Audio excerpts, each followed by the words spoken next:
Good morning, Facebook. I'm constantly trying to evolve, trying to figure out how to make this platform work the best and other platforms. So I think I'm going to be posting different videos on YouTube, and these exclusive live events will be exclusive just for my Facebook viewers. And then I'll do exclusive for YouTube as I get growing and moving forward with all this. So appreciate you being with me here today on Facebook Live. A little bit different change of scenery. Usually I'm going out to Pikes Peak, but I've kind of noticed with uploading my videos, the quality of them gets kind of poor. So I decided, why not just the backyard? I mean, it is pretty.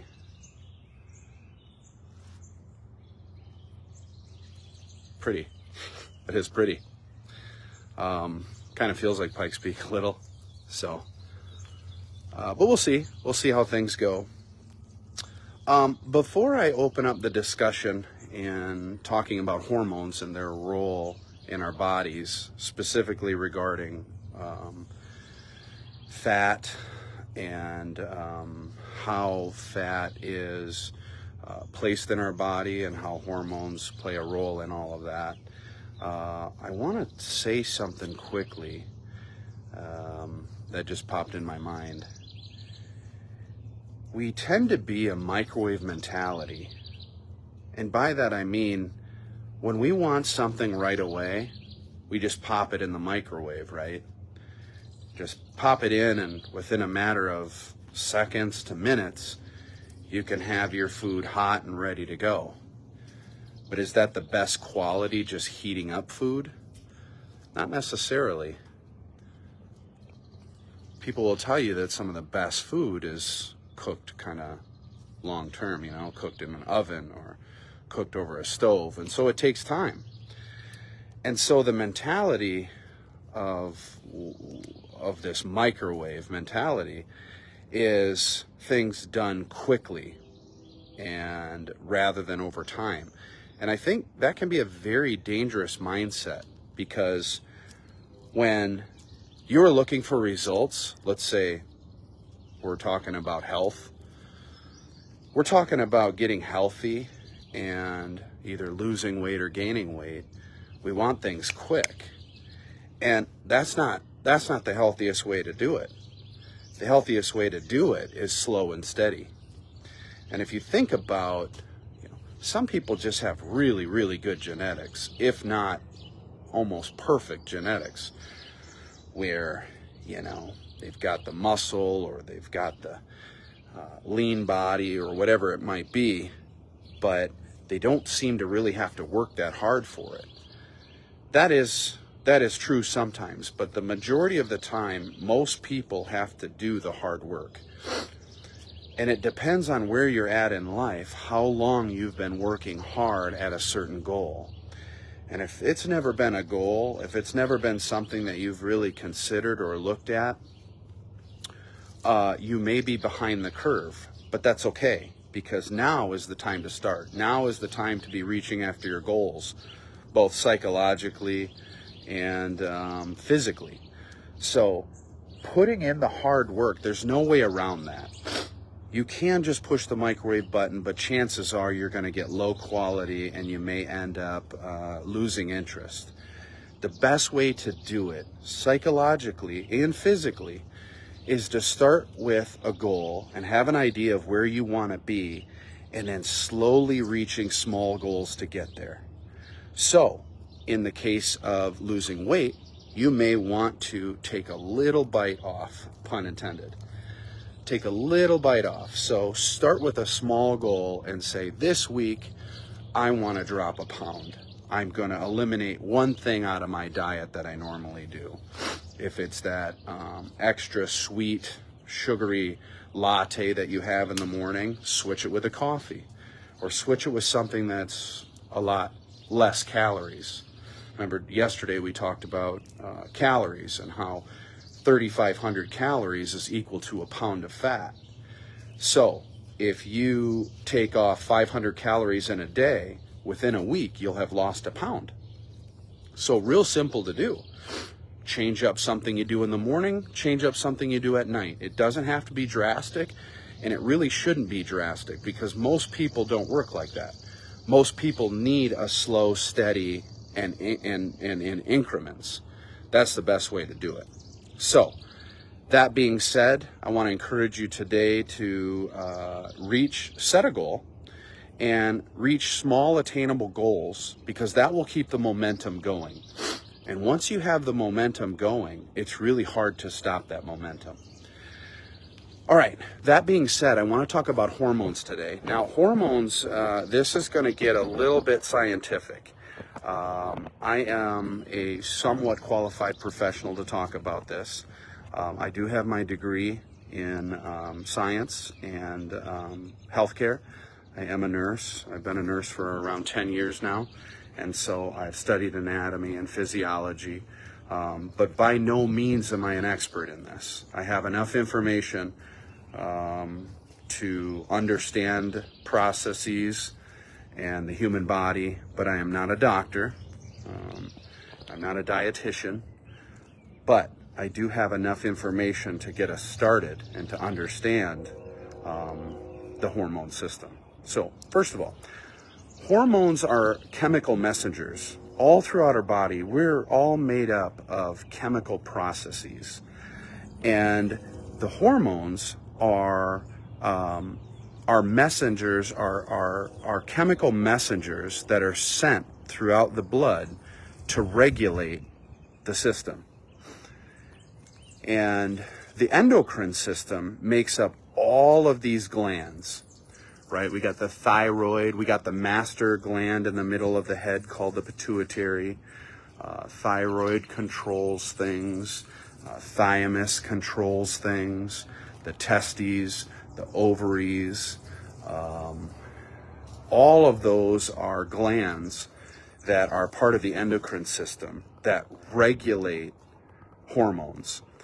And your body is such a fascinating machine, such a fascinating living organism, that every cell has a job to do in your body. And sometimes it doesn't do it perfectly. That can lead to disease processes or diseases. And so it's important to understand your body works automatically on its own for the most part. But it also requires your work too. If we're putting garbage in, we're going to get garbage out. So just because something is available to you or it's acceptable, it's not always beneficial, right? So making healthy choices, whether psychologically or physically, is important on your end. And so being educated and setting goals, just thinking about my situation right now. Do I feel good? Do I feel healthy? Am I happy? Being introspective. Am I happy with how things are going? Those are important things to discover, being introspective. And then I make a decision on if I'm not quite happy in an area, what am I going to do about it? What am I going to do to change that? So, the endocrine system.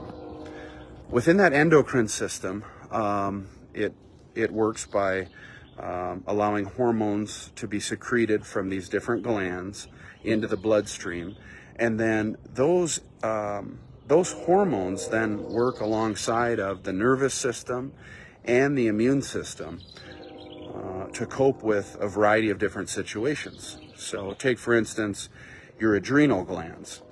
Your adrenal glands are on top of your kidneys, and they secrete a hormone called adrenaline.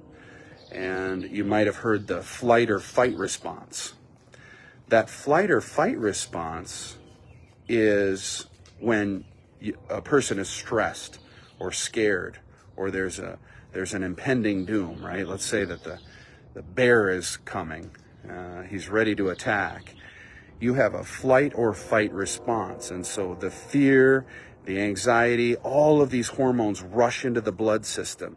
They dilate the eyes to allow more light to come in, to figure out what is the best place to either run to or to hide, or to fight, but to let in the most amount of information into the eyes. The blood flow shunts to all of the muscles into the ready to be able to run. So you have instant energy. You got to go, go, go. You've heard of people doing extraordinary feats because of adrenaline.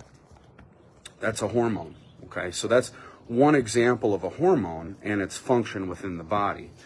Now, we're talking about this week, we're talking about health and fitness and diet. And so when talking about those things, we want to talk about hormones that specifically correlate to how we store fat. And there's a healthy amount of fat and there's an unhealthy amount of fat. And unfortunately, the unhealthy amounts of fat within our body can lead to a whole host of problems. Cardiovascular problems, heart attack, strokes, diabetes, and even cancers from being overweight. So it's really no joke when we're talking about the health of our bodies and the fat accumulation.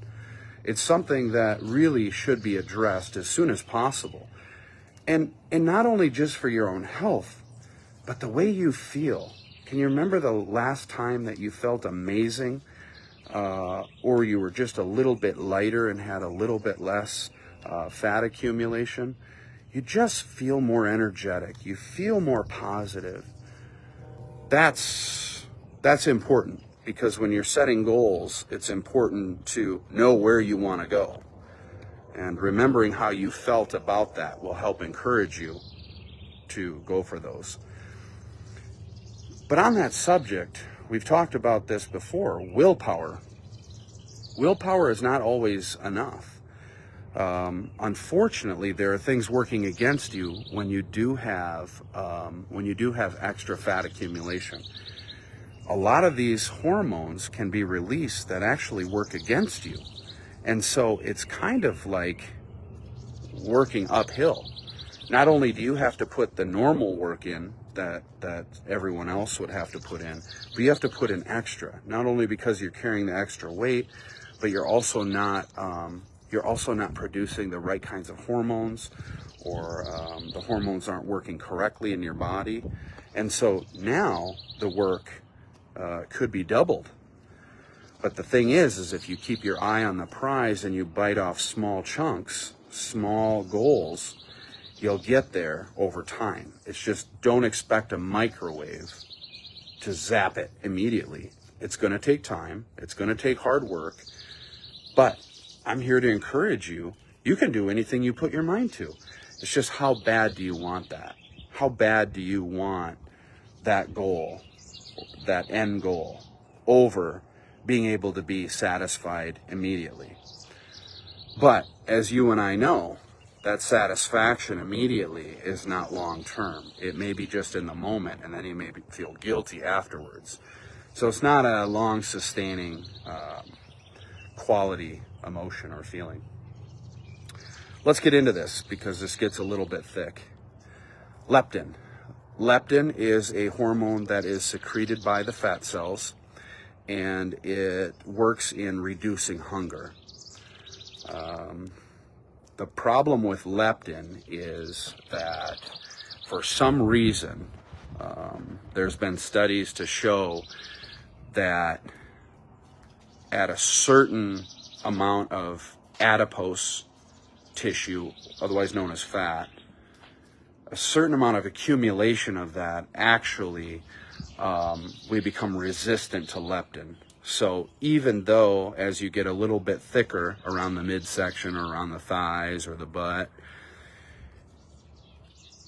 there's a point at which the leptin, you become more sensitive to leptin, and actually you will build up more hunger.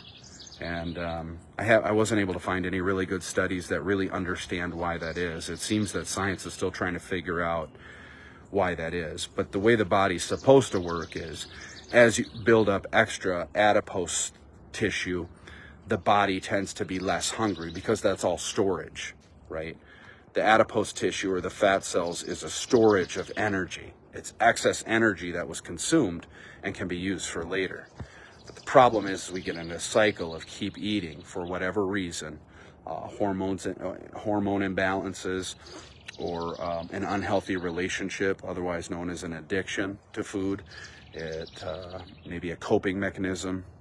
You have a relationship with food that when you eat, you're able to at least numb some of the pain or at least feel some kind of excitement or energy, but it's never long lasting. So that's leptin. Insulin. Insulin is secreted from the pancreas. The pancreas is a digestive enzyme, and insulin specifically, remember I said yesterday that sugar is what all of your cells consume. Your cells need sugar to survive. They need sugar to operate and to work. And so what happens when we consume sugar or we consume carbohydrates, carbohydrates are broken down into sugars and go into the bloodstream. Without insulin, the sugar would accumulate in the bloodstream, and that will make the blood thick and viscous. Think of a syrup. Not honey, but like a syrup. It's going to be thicker, it's going to be sticky, it's going to be viscous. And that can cause a whole host of problems. Imagine the damage of taking your blood out and running syrup through it. Blood runs to everything, it runs to every cell. And so if that's jammed up and sticky, it's going to cause plaque, it's going to cause buildup, it's going to cause things to not be able to get to the cells that need it. If you ever use a funnel or something of that nature and you put honey or even syrup through it, it's going to run slow, right? Because of the viscosity versus running water through it. So that's the reason why if you have insulin resistance or diabetes, you can cause damage to multiple organs and all throughout your body. But insulin works specifically by grabbing a hold and shaking hands with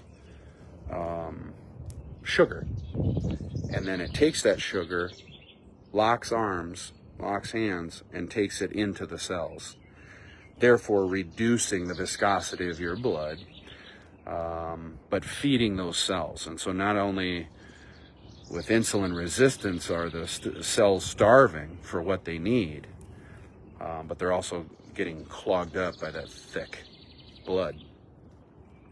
So that's how insulin works. And it's actually a lot more complex than that. It actually does a regulation of carbohydrates, as I talked about, but it also plays a role in your metabolism in fat. And all throughout this, all these hormones, a lot of them play a role in your metabolism, or the rate at which you make energy from food. That's a huge role. You might have heard someone say, well, I have a really fast metabolism. They're thin, they're quick. Whereas somebody who might be the opposite of that, they say their metabolism is slow.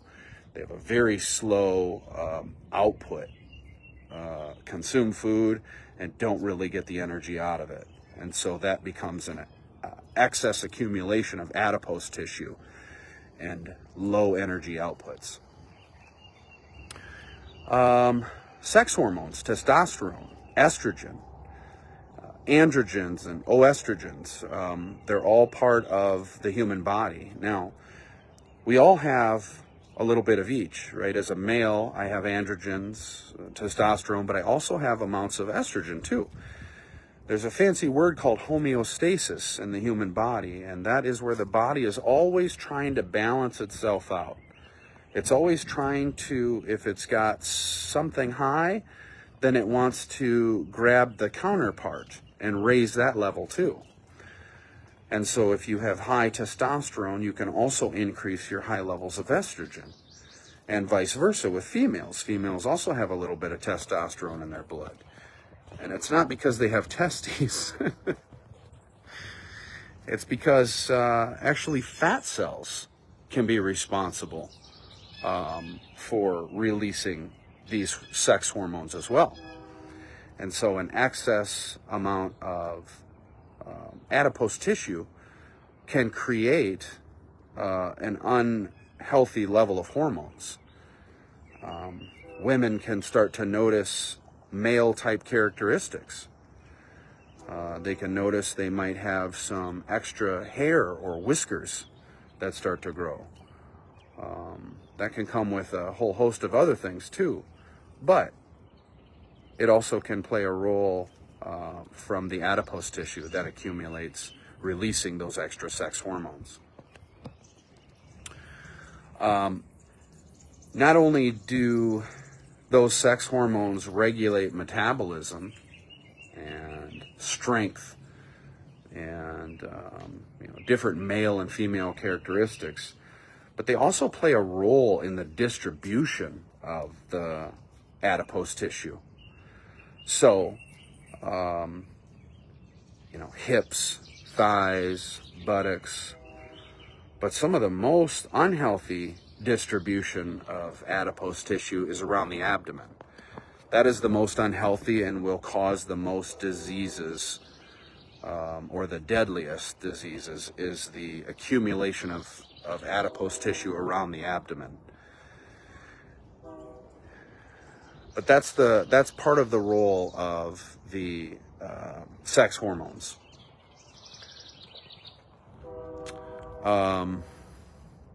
Growth hormone.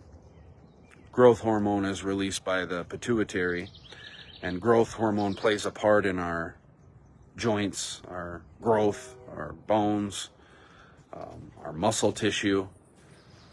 And unfortunately, an excess amount of accumulation of adipose tissue slows down growth hormone, which can be very detrimental at a young age. It can contribute to a whole host of problems for the rest of your life.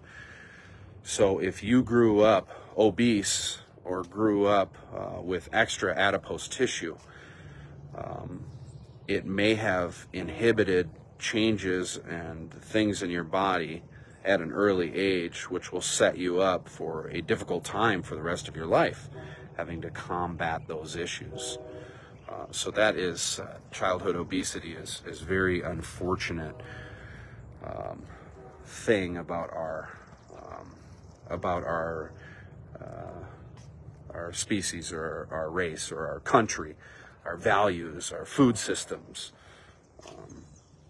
I don't want to get political on this, but our government is not to be trusted when it comes to the FDA, the Food and Drug Administration. I mean, they're just going back to the original food pyramid, and having dairy on the list and having grains on the list. It was all part of the same system that encouraged farmers to grow these kinds of foods, and I don't want to get into all that because it can just keep leading deeper and deeper into the rabbit hole. But there was information that a government regulator or a group of government regulators stepped in on that food pyramid, and when the scientists published their findings, it was not introduced into the world as what the food pyramid should have been. It was adjusted for the things the farmers are growing to increase our output of sales and to increase our gross product, GDP. Money, unfortunately. So you can't count on other people to get your education. It's important that you learn for yourself how that works. Inflammatory factors. There's a lot of different hormones that are secreted that increase inflammatory markers. Cortisol being one of them, stress hormone. Inflammatory means to be inflamed. It's not a positive thing. It can really wreak havoc on our immune system and cause us to be sick more often, not be able to fight off disease, not be able to fight off cancers and simple sicknesses like the cold or the flu. So an unhealthy amount of adipose tissue can slow down or can speed up, rather, the release of hormones that cause inflammatory responses. And then behavior. There's also hormones secreted like serotonin, dopamine, norepinephrine, all these different behavior type hormones. They make you feel good or they make you feel depressed. Adipose tissue plays a role in how that is distributed as well, to a certain degree. And unfortunately, once the ball starts rolling down the hill, it's very hard to stop. That can be positive or negative.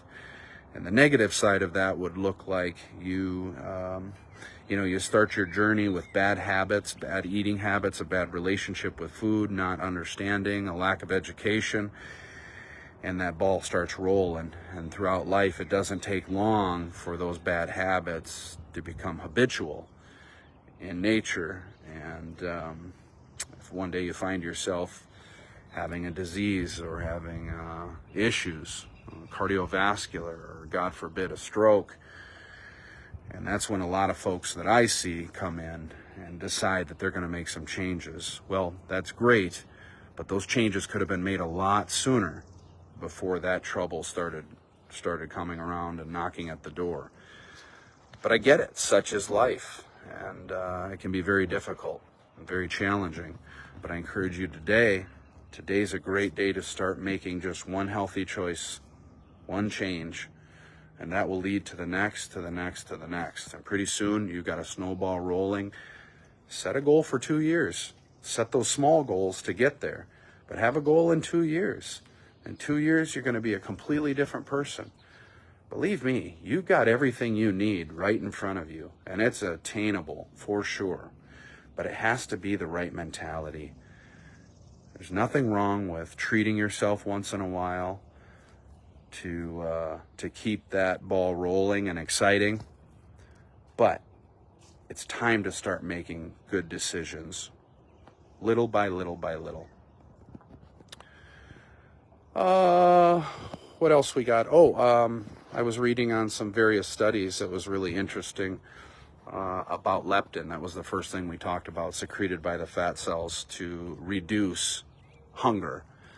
And one of the studies talked about crash diets not really working for folks who have a lot more accumulation of adipose tissue. What happened was the leptin cells, or rather the leptin, the hormone leptin is secreted, and then the can't think of the word for it. The receptor. The receptors become, or the things that receive the hormone signal, those became more sensitive, or rather became desensitized.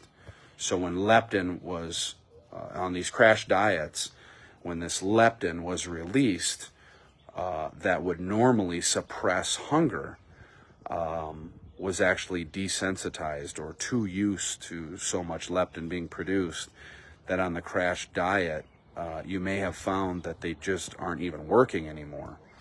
And the hunger is not suppressed. The hunger just keeps getting more and more and more. So the moral of the story here is all the way around, extra adipose tissue is not a good thing. It is not healthy. It was made for our ancient selves. It was made for back in the day when we didn't know when we were going to get food next. Nowadays, there's such an abundance of food that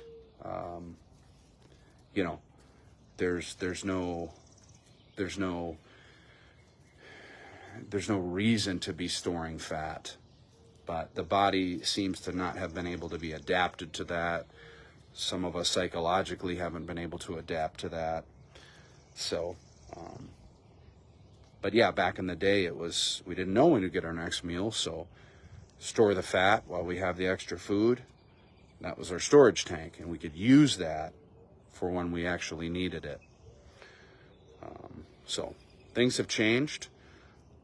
The information has changed. Our bodies have changed, so it's important to understand that and know that so that we can move forward and be the healthiest we can be, both mentally and physically. So, with that being said, that concludes my message for this morning, all about hormones. I appreciate you joining me, and as always, I hope you have a wonderful day, and I love you.